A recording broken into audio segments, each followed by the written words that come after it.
बहुत बहुत स्वागत है आपका आपके अपने यूट्यूब चैनल भाषा की बात में। कक्षा 12वीं हिंदी कोर पुस्तक आरोह का 14वां पाठ फणीश्वर नाथ रेणु के द्वारा रचित पहलवान की ढोलक। लेखक का जीवन परिचय थोड़ा सा जान लेते हैं और छात्रों इसके बाद एक दो पाठ डालने के बाद मैं आपको ये भी बताऊंगी कि कौन कौन से पाठ नहीं इसमें से पूछे जा रहे हैं इस साल भी। आइए चलते हैं वीडियो के अंत में हम कुछ क्वेश्चन आंसर्स करेंगे, जैसे कि लगभग 2-3 हम करते आ रहे हैं जो इम्पोर्टेंट होते हैं वो। तो लेखक फणीश्वर नाथ रेणु हिंदी साहित्य के प्रमुख आंचलिक कथाकार माने जाते हैं। आंचलिक किसे कहते हैं? जिस तरह से प्रेमचंद जी के बारे में आप पढ़ते हैं, प्रेमचंद के जितने भी उपन्यास आपको मिलते हैं वो सारे आंचलिक हैं, मतलब जिसमें गांव का जीवन या ग्रामीण जीवन से ओतप्रोत चीज़ें आपको मिलती तो माने जाते हैं।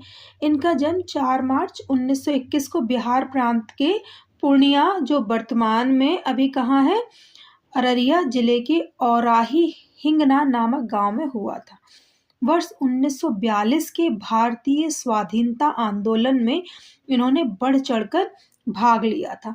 वर्ष 1950 में नेपाली जनता को राजशाही दमन से मुक्ति दिलाने हेतु इन्होंने भरपूर योगदान दिया और वर्ष 1952-53 में ये बीमार हो गए। इनकी साहित्यिक साधना तथा राष्ट्रीय भावना देखकर सरकार ने इन्हें पद्मश्री की उपाधि से अलंकृत किया और 11 अप्रैल 1977 को पटना में इनका देहावसान हुआ।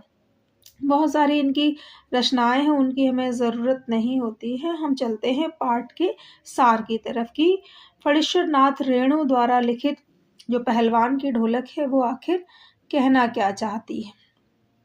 जैसे आपको स्क्रीन पे दिखाई दे रहा है, पहलवान की ढोलक फणीश्वर नाथ रेणु द्वारा लिखित एक श्रेष्ठ कहानी है और फणीश्वर नाथ रेणु एक आंचलिक कथाकार माने जाते हैं, प्रेमचंद के समान।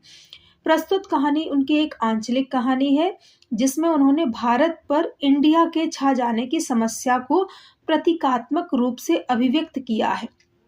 प्रतीकात्मक रूप का मतलब क्या है? प्रतीक दिया है, सिंबलाइज किया है। यह व्यवस्था बदले के साथ लोक कला और इसके कलाकार के अप्रासंगिक हो जाने की कहानी है। अब श्यामनगर के समीप का एक गांव सर्दी के मौसम में मलेरिया और हैजे से ग्रस्त था। चारों ओर सन्नाटे से युक्त बांस फूस की झोपड़ियां खड़ी थी। रात्रि में घना अंधेरा छाया हुआ था। चारों ओर करुण सिसकियों और कराहों की आवाजें गूंज रही थीं। सियारों और पेचक की भयानक आवाजें इस सन्नाटे को बीच बीच में अवश्य थोड़ा सा तोड़ रही थी। इस भयानक सन्नाटे में कुत्ते समूह बांधकर रो रहे थे। रात्रि भीषणता और सन्नाटे से युक्त थी, लेकिन लुट्टन पहलवान की ढोलक इस भीषणता को तोड़ने का प्रयास कर रही थी। इसी पहलवान की ढोलक की आवाज इस भीषण सन्नाटे से युक्त मृत गांव में संजीवनी शक्ति भरा करती थी। लुट्टन सिंह के माता पिता 9 वर्ष की अवस्था में ही उसे छोड़कर चले गए थे। यहाँ तक जो लेखक ने वर्णन किया है छात्रों, यहाँ पे लेखक ने बताया है कि किस तरह का वो बैकग्राउंड है, ग्रामीण अंचल है, ग्रामीण जीवन है और जो पहलवान है उसकी 9 वर्ष की अवस्था में उसके जो माता पिता हैं उसको छोड़कर चले गए, मीन्स उनकी डेथ हो गई थी, उनकी मृत्यु हो चुकी थी और बचपन में उसकी शादी हो चुकी थी। इसकी वजह से जो उसकी विडो सास थी उसने उसका पालन पोषण किया इस 9 वर्ष के लुट्टन सिंह पहलवान का। ठीक है, लेखक ने स्टार्टिंग कहाँ से की कि श्यामनगर का एक गांव है, सर्दी के मौसम में वहाँ मलेरिया और हैजा फैल गया पूरे गांव में और कोई भी दवा की व्यवस्था नहीं, कोई भी मेडिसिन नहीं है और सारे लोग हर घर से कराहने की सिसकियाँ मतलब रोने की आवाज़ें गूंजा करती हैं और लुट्टन सिंह पहलवान हार नहीं मानता और दिन रात वो ढोल बजाता रहता है ताकि लोगों में जीने की चाहत उत्पन्न हो। ठीक, अब लेखक यहाँ आता है कि 9 वर्ष की अवस्था में उसकी शादी हो चुकी थी, लेकिन बचपन में उसके माता-पिता का देहांत हो जाने के बाद उसकी जो विधवा सास थी, उसने उसका पालन-पोषण किया। ससुराल में पलते-बढ़ते वह पहलवान बन गया। क्यों पहलवान बन गया? क्योंकि वो देखता था कि उसकी सास को, उसके घरवालों को सब परेशान करते थे जब वो छोटा था, तो उसने उसके मन में, उस बच्चे के मन में आया कि वो एक ना एक दिन बहुत स्ट्रॉन्ग, बहुत ताकतवर बनेगा, तो गाँव के सब लोग उससे डरेंगे और कोई उसकी सास को परेशान नहीं करेगा। तो पलते-बढ़ते वो पहलवान बन गया। एक बार श्यामनगर में एक मेला लगा, ज़ाहिर-सी बात है, जो नगर होते थे उनमें एग्जीबिशन मेला लगा करता था पहले। जैसे अभी आप प्रगति मैदान में अपने-अपने एरिया, जो भी ये वीडियो देख रहे होंगे, उनके क्षेत्रों में, उनके एरियाज़ में एग्जीबिशन्स लगा करते हैं, बड़े-बड़े लगते हैं। उसी प्रकार से छोटे-छोटे एरिया में या एक छोटा-सा शहर या कस्बा या टाउन टाइप में ना, फिर वहाँ पे मेला लगते थे और लोग दुनिया भर के लोग वहाँ पे, शॉपकीपर्स जो आते थे, और लोग अपनी ज़रूरत के सभी सामान वहाँ से परचेज़ किया करते थे। तो मेले के दंगल में लुट्टन सिंह ने एक प्रसिद्ध पहलवान चांद सिंह को चुनौती दे डाली, जो शेर के बच्चे के नाम से जाना जाता था। श्यामनगर के राजा ने बहुत कहने के बाद ही लुट्टन सिंह को उस पहलवान के साथ लड़ने की आज्ञा दी, क्योंकि वह एक बहुत प्रसिद्ध पहलवान था। लुट्टन सिंह ने ढोलक की धिना धिना धिक धिना आवाज से प्रेरित होकर चांद सिंह पहलवान को बड़ी मेहनत के बाद चित्त कर दिया, मतलब हरा दिया। चांद सिंह के हारने के बाद लुट्टन सिंह की जय जयकार होने लगी और वह लुट्टन सिंह पहलवान के नाम से प्रसिद्ध हो गया। राजा ने उसकी वीरता से प्रभावित होकर उसे अपने दरबार में रख लिया। अब लुट्टन सिंह की कीर्ति दूर दूर तक फैल गई। लुट्टन सिंह पहलवान की पत्नी भी 2 पुत्रों को जन्म देकर स्वर्ग सिधार गई और लुट्टन सिंह अपने दोनों बेटों को भी पहलवान बनाना चाहता था। इसलिए वह बचपन से उन्हें कसरत आदि करवाने लगता है। क्यों? क्योंकि वो तो राज परिवार में रह रहा है, राज दरबार में रह रहा है, तो उनकी सेवा शुश्रूषा, खाने पीने की व्यवस्था, सारा व्यवस्थाएं देख रही हैं। तो पहले लुट्टन सिंह ने क्या सोचा कि अपने दोनों पुत्रों को भी दरबार का वो पहलवान ही बनाएगा। तो लुट्टन सिंह अपने दोनों बेटों को भी पहलवान बनाना चाहता था, इसलिए वह बचपन से उन्हें कसरत आदि करवाने लगा। उसने बेटों को दंगल की संस्कृति का पूरा ज्ञान दिया, लेकिन दुर्भाग्य से एक दिन उसके वयोवृद्ध राजा का स्वर्गवास हो गया। वयोवृद्ध मतलब बूढ़े राजा का। तत्पश्चात विलायत से नए महाराज आए। नए महाराज मतलब जो राजा होता है उसके पुत्र को ही सत्ता मिलती है। तो राजा का पुत्र विलायत में, इंग्लैंड में पढ़ रहा था, तो वहां से वो आए। राज की गद्दी संभालते ही नए राजा साहब ने अनेक परिवर्तन कर दिए। दंगल का स्थान घोड़ों की रेस ने ले लिया, जैसा कि इंग्लैंड में हुआ करता था। बेचारे लुट्टन सिंह पहलवान पर तो वज्रपात हो गया। अब वज्रपात भला क्यों नहीं होगा? वज्रपात तो बच्चों होगा ही। क्यों? क्योंकि एक जो समय है, बहुत अच्छे से जीवन यापन चल रहा है, चीज़ें अच्छे से चल रही, जैसे और अचानक से कुछ हो जाए, जैसे अभी कोविड आया था, है ना? हम उन चीज़ों से गुजरे हुए हैं, देखे हुए हैं, कितना प्रॉब्लम्स क्रिएट हुआ था, अर्थव्यवस्था कितनी डाउन चली गई थी, हाहाकार मच गया था जॉब्स के लिए, खाने-पीने के लिए।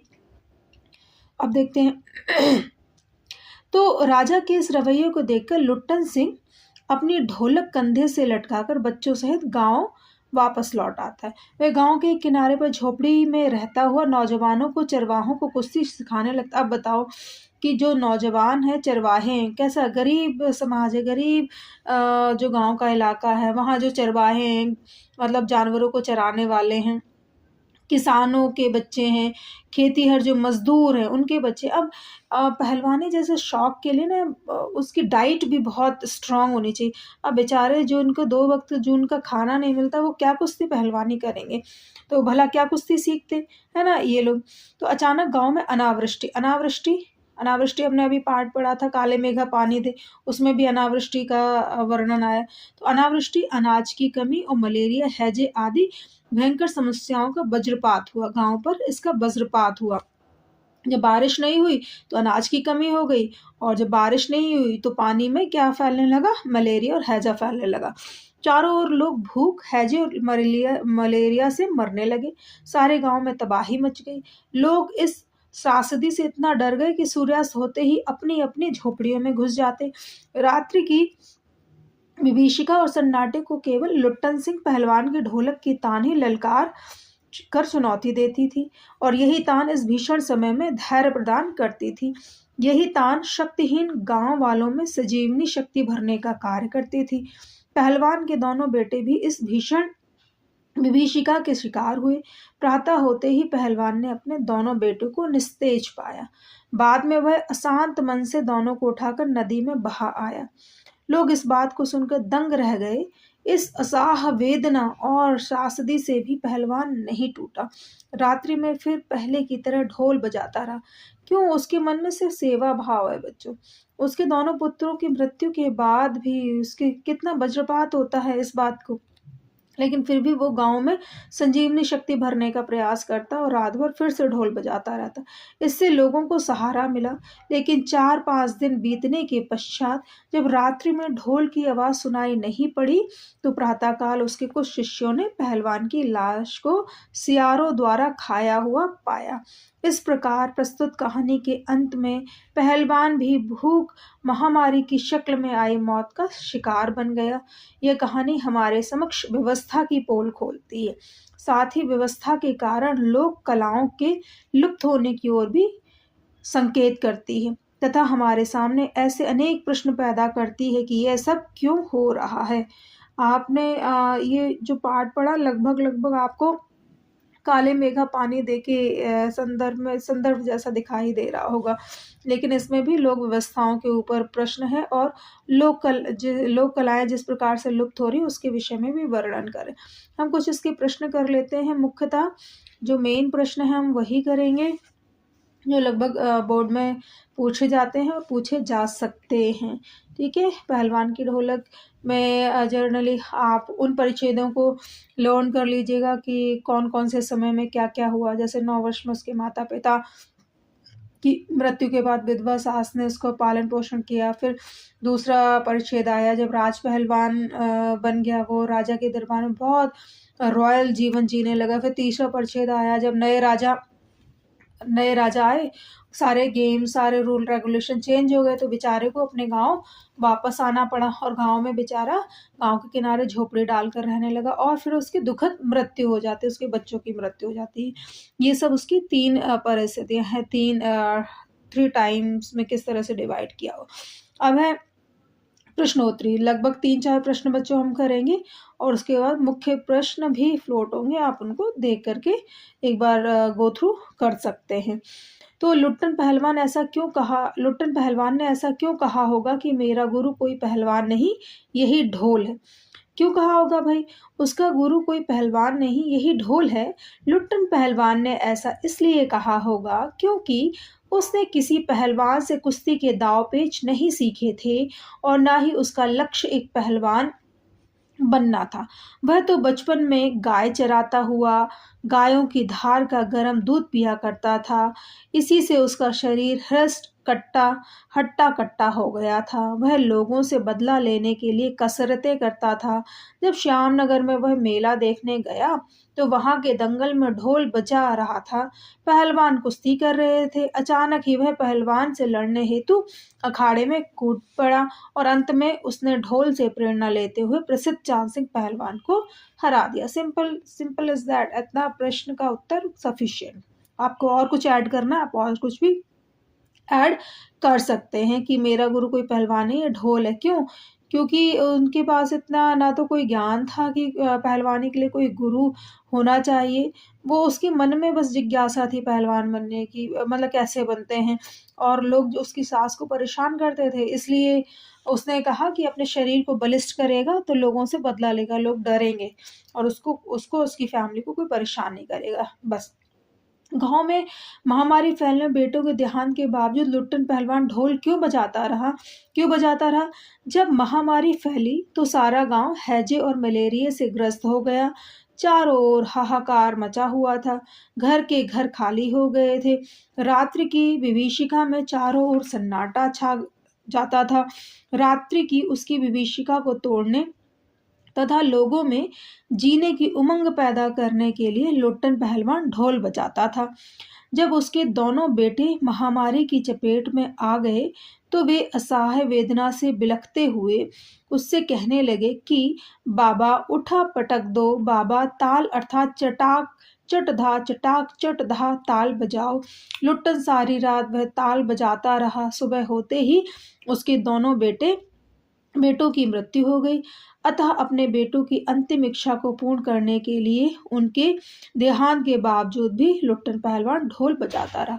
ये किस ओर इशारा करे कि एक मददगार व्यक्ति, एक जिंदा दिल व्यक्ति के बच्चे भी वैसे ही थे। वो अंत समय में भी लोगों के लिए प्रेरणा स्रोत बने रहे। क्या ढोलक की आवाज का पूरे गांव पर क्या असर होता था? ढोलक की आवाज गांव वालों में धैर्य, साहस और स्फूर्ति प्रदान करती थी। रात्रि की विभीषिका तथा सन्नाटे को ललकार कर चुनौती पैदा करती थी। जब पूरा गांव महामारी के कारण मलेरिया और हैजे से त्रस्त होकर अधमरा, निर्बल और निस्तेज हो गया, तब इस भयंकर वातावरण में ढोलक की आवाज लोगों को संजीवनी प्रदान किया करती थी। उपचार व पथ्य विहीन लोगों में संजीवनी शक्ति भरती थी। वह आवाज बच्चों, जवानों और बूढ़ों की आंखों के आगे दंगल का दृश्य पैदा कर देती थी। ढोल की आवाज सुनकर शक्तिहीन शिराओं में बिजली सी दौड़ पड़ती थी। मरते हुए प्राणियों को भी आंखें मूंदते समय कोई तकलीफ नहीं होती थी तथा लोग मृत्यु से भी नहीं डरते थे। इसे सुनकर लोगों के मन में जीने की नई उमंग पैदा हो जाती थी। पाठ के आधार पर आपने इस तरह से प्रश्नोत्तरी लिख देनी है। एक दो प्रश्नों को और हम डिस्कस कर लेते हैं, उसके बाद आपके लिए कुछ महत्वपूर्ण और प्रश्न ये तो महत्वपूर्ण है ही। जैसे प्रस्तुत कहानी पहलवान के ढोलक में भारत पर इंडिया के छा जाने की समस्या को किस के माध्यम से उद्घाटित किया गया? आपको यहाँ दिखाई दे रहा है ना। लेखक ने भारत पर इंडिया के छा जाने की समस्या को श्यामनगर के राजा श्यामानंद की मृत्यु के बाद नए विलायती राजा द्वारा व्यवस्था को बदलने के रूप में उद्घाटित किया। श्यामनगर का पहला राजा जो है वो लोक संस्कृति का शौकीन था, इसलिए वह प्रतिवर्ष दंगल, कुश्ती का आयोजन करवाता था। लुट्टन सिंह पहलवान की वीरता देखकर उसे राज परिवार का पहलवान नियुक्त कर लिया गया। उसका सारा खर्च भी राजा के खजाने से चलता था। लेकिन राजा की मृत्यु के पश्चात वहां एक नया विलायती राजा, उसने आते ही दंगल को घोड़ों की रेस में बदल दिया। लुट्टन सिंह को दिया जाने वाला सम्मान व खर्च बंद करवा दिया। उसे लोक संस्कृति बिल्कुल भी पसंद नहीं थी। क्यों, कैसे पसंद होगी? वो तो विदेश में पढ़ा बड़ा था ना, तो जो जैसे कल्चर में, जो जैसे वातावरण में रहता है, उसका दिमाग वैसा ही हो जाता है। तो उसने बंद करवा दी वहाँ लोक संस्कृति श्यामनगर की। इसलिए उसने अपने राज्य में विलायती संस्कृति को फैलाना शुरू कर दिया और इसके परिणाम स्वरूप धीरे धीरे राज व्यवस्था बदलकर नए स्वरूप में ढल गई और लोक संस्कृति विलुप्त होने लगी। अंततः भारत पर इंडिया का साम्राज्य छाने लगा। रात की विभीषिका को कौन भंग करती थी? जाहिर सी बात है, ढोलक की जो आवाज थी, ढोल की आवाज थी, वो भंग करती थी। लुट्टन सिंह मेला देखने गया और उसने वहां क्या किया? लुट्टन सिंह मेला देखने श्यामनगर गया। वह पहलवानों की कुश्ती, दांव पेच से बहुत प्रभावित हुआ। उससे प्रेरित होकर उसने बिना कुछ सोचे समझे दंगल में शेर के बच्चे के नाम से प्रसिद्ध चांद सिंह पहलवान को चुनौती दे डाली और फिर उसमें वो जीत भी गया था। ये इसमें वर्णन किया गया है। कुछ महत्वपूर्ण प्रश्न मैं यहाँ फ्लोट कर रही हूँ, देखिए अभ्यास के लिए। पहलवान की ढोलक का गांव वालों पर क्या प्रभाव पड़ा, ये हमने डिस्कस कर लिया है ऑलरेडी। पहलवान अपने ढोलक भी अपना गुरु क्यों मानता था, ये भी डिस्कस कर लिया। क्योंकि बचपन से उसका कोई ऐसा बैकग्राउंड तो था नहीं कि कोई उसका गुरु है जिसके अंडर वो पहलवानी सीख रहा है। तो ढोलक की आवाज़ या ढोल को ही उसने पहलवान अपना मतलब गुरु मान लिया था उस पहलवान ने। गांव में महामारी फैली जिसमें लुट्टन के दोनों जवान बेटे मर गए। इस स्थिति में भी पहलवान ढोलक क्यों बजाता रहा? क्यों? ताकि संजीवनी शक्ति बनी रहे, लोगों के अंदर से जीने की इच्छा खत्म ना हो। महामारी शब्द का क्या आशय? महामारी का मतलब क्या है? जो बहुत बड़े समुदाय को अपने चपेट में ले ले और जिसका दवाई वगैरह ना हो पाए, अचानक से एकदम से कोई जैसे अनावृष्टि हुई और पानी की कमी हो गई, पानी रुका हुआ, मच्छर उत्पन्न हुए जिससे मलेरिया फैला, फिर हैजा फैल गया, इसको कहते हैं महामारी। कुश्ती एक प्राचीन खेल है। अपने आपके कौन-सा खेल पसंद है, आपको कौन-सा खेल पसंद है, उसमें अनुच्छेद आ सकता है। अनुच्छेद तो आप लोगों को लिखने के लिए आता है 5 मार्क्स का। गाँव में महामारी फैलने और अपने बेटों को देहांत के बाद लोटन पहलवान ढोल बजाते रहने का मर्म वही कि लोगों में संजीवनी शक्ति बनी रहे। पहलवान के ढोलक के आधार पर लिखे कि प्राचीन लोक कलाएं किस प्रकार धीरे-धीरे विलुप्त हो रही हैं, उनके पुनर्जीवन के लिए क्या प्रयास किए जाने चाहिए। ये पाठ के आधार पर लिखेंगे और वो पुनर्जीवित जब तक नहीं हो सकती, जब तक कि सरकार और समाज दोनों एक साथ मिलकर के उनके लिए प्रयास ना करें।